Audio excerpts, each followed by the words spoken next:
Good morning, guys. Excuse me. So this morning I want to share from the book of Mark. I'm going to read from chapter 6, verses 1 through 6. Yeah. Jesus went out from there and came into his hometown, and his disciples followed him. When the Sabbath came, he began to teach in the synagogue, and the many listeners were astonished, saying, "Where did this man get these things? And what is this wisdom given to him? And such miracles as these performed by his hands? Is not this the carpenter, the son of Mary, and brother of James, and Joseph, and Judas, and Simon? Are not his sisters here with us?" And they took offense to him. Jesus said to them, "A prophet is not without honor except in his hometown and among his own relatives and his own household." And he could do no miracle there except that he laid his hands on a few sick people and healed them. And he wondered at their unbelief. And he was going around the villages teaching. So I read this, and I am taking this when Jesus says about his unbelief, about these who don't believe who he is, and about not having honor in his hometown. I think it's because it's so hard for us as human beings to believe that somebody can change. Of course, Jesus, never changed. He's always been who he is. He's never changed.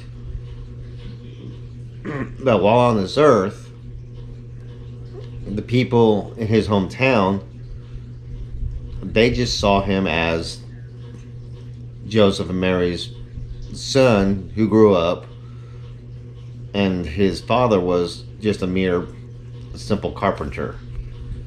He had in their world, he had no access to the teachings of the scriptures like the Levitical tribes did.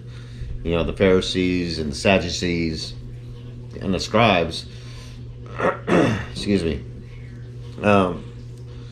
So they could not believe and would not believe that he was able to know these things as much as he did.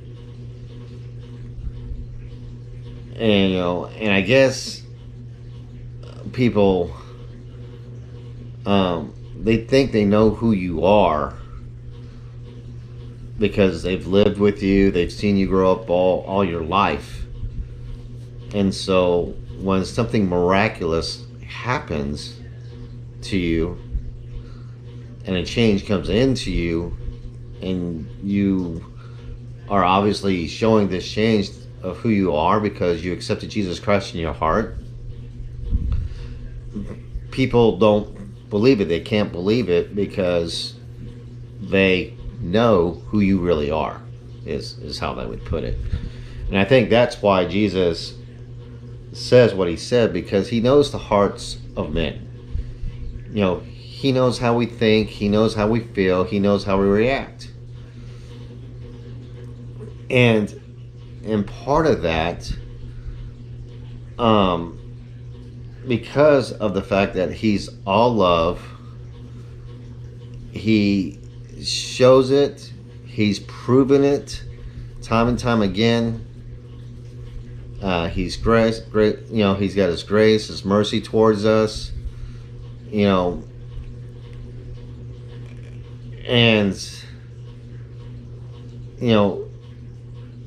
it makes him wonder as to why we don't believe. To him, he can't understand it, and it breaks his heart whenever folks don't believe in him.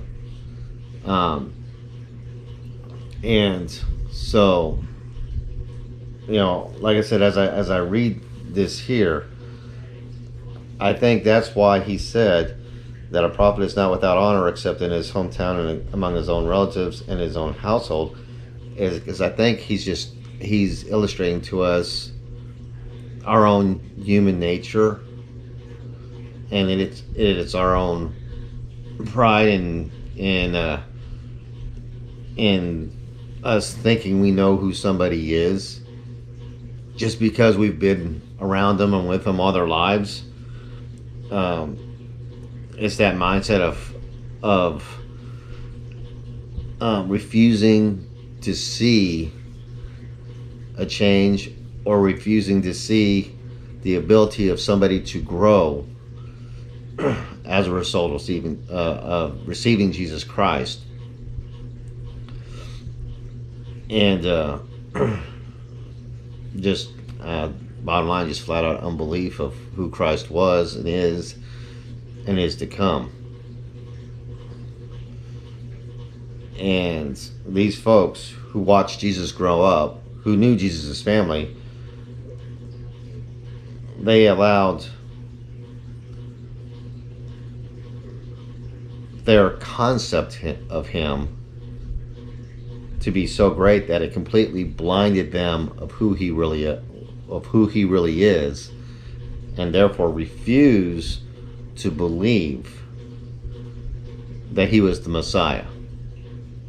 So that's pretty much what I get out of this, and then in today's world, it's like